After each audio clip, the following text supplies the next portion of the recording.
after you. Perhaps it has a shield as part of it. Perhaps those from the stars have their own protection.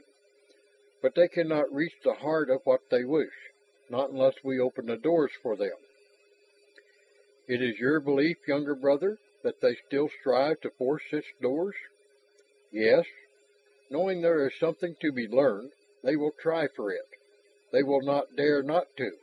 Ross was very certain on that point. His encounters with the Baldies had not led to any real understanding. But the way they had wiped out the line of Russian time stations made him sure that they dealt thoroughly with any situation they considered a threat. From the prisoners taken at Kyanad, they had learned the invaders believed the Phoana their enemies here, even though the old ones had not repulsed them or their activities. Therefore, it followed that, having taken the stronghold, the Baldies would endeavor to rip open every one of its secrets. A trap with good bait. Ross wondered which one of the Phoana said that.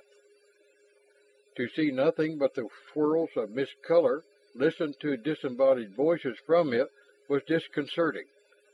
Part of the stage dressing, he decided, for building their prestige with the other races with whom they dealt. 3 women alone would have to buttress their authority with such trappings. Ah, younger brother, indeed you are beginning to understand us. Laughter, soft, but unmistakable. Ross frowned. He did not feel the touch-go touch of metal communication which the dolphins used.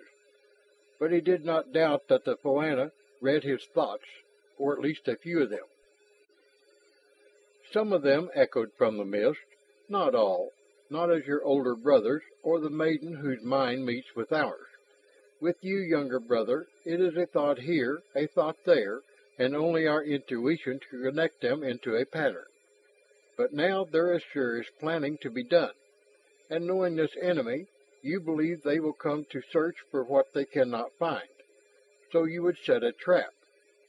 But they have weapons beyond your weapons, have they not, younger brother? Brave as are these rover kind, they cannot use swords against flame, their hands against a killer who may stand apart and slay.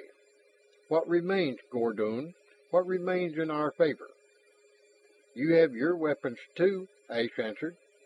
Yes, we have our weapons, but long have they been used only in one pattern, and they are attuned to another race. Did our defenses hold against you, Gordon? Even you strove to prove that you were as you claimed to be. And did another repulse younger brother when he dared the Seagate? So can we trust them in turn against these other strangers with different brains? Only at the testing shall we know, and in such learning perhaps we shall also be forced to eat the sourness of defeat. To risk all may be to lose all. That may be true, Ash assented. You mean the sight you have had into our future says that this happens? Yes, to stake all and to lose, but only for ourselves, but for all others here. That is a weighty decision to make, Gordon. But the trap promises. Let us think on it for a space. Do you also consult with the rovers if they wish to take part in what may be desperate folly? Torgal paced the afterdeck, well away from the tent which sheltered the Phoana, but with his eyes turning to it as Ross explained what might be a good attack. Those women killers have no fear of Phoana magic. Rather would they come to seek it out. It would be a chance to catch leaders in a trap. You have heard what the prisoners said or thought. Yes, they would seek out such knowledge, and we would have this chance to capture them. With what? Torgal demanded. I am not Ongol to argue that it is better to die in pursuit of blood payment than to take an enemy or enemies with me. What chance have we against their powers? Ask that of them. Ross nodded toward the still silent tent.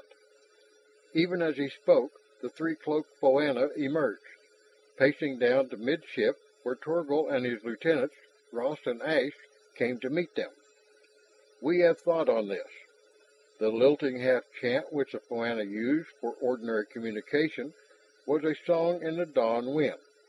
It was in our minds to retreat, to wait out this troubling of the land, since we are few and that which we hold within us is worth the guarding.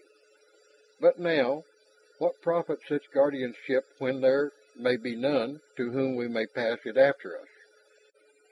And if you have seen the truth, elder brother, the cowled head swung to Ash, then there may be no future for any of us. But still there are limitations. Rover, now they spoke directly to Torgal. We cannot put your men within the citadel by desiring, not without certain aids which lie sealed there now.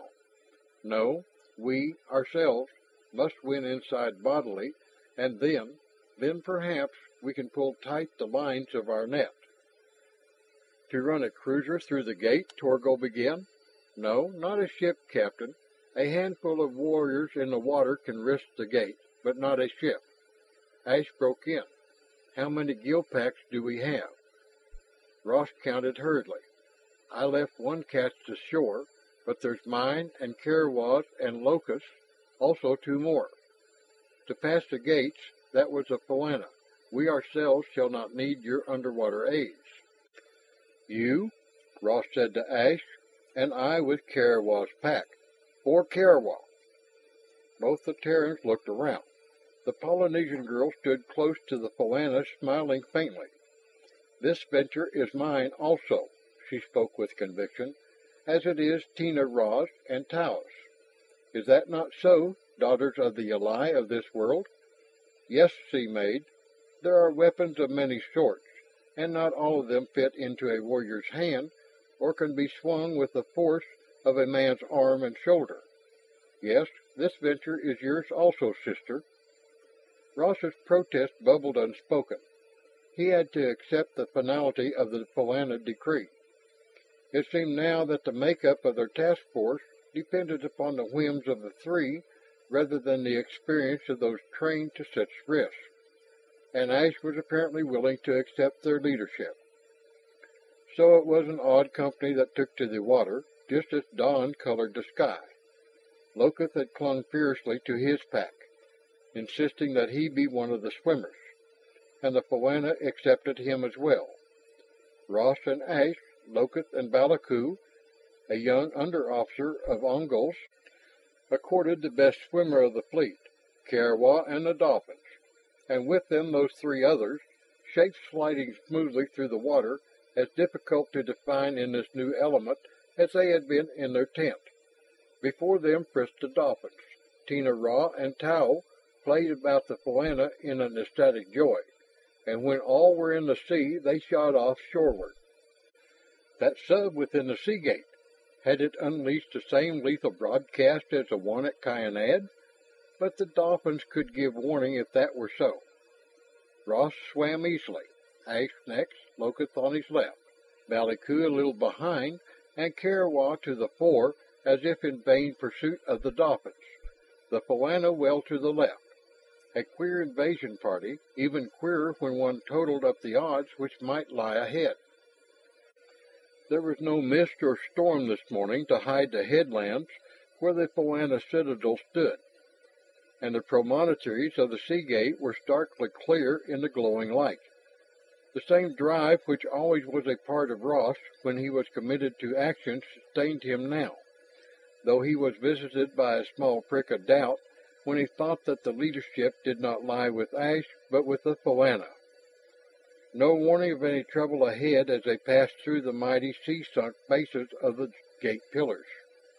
Ross depended upon his sonic, but there was no adverse report from the sensitive recorder. The terrible chill of the water during the night attack had been dissipated, but here and there dead sea things floated, being torn and devoured by hunters of the waves. They were well past the pillars when Ross was aware that Locust had changed place in the line, spurting ahead. After him went Balaku. They caught up with Karawa, flashed past her. Ross looked to Ash, onto the Poana, but saw nothing to explain the action of the 2 Avakians. Then his sonic beat out a signal from Ash. Danger!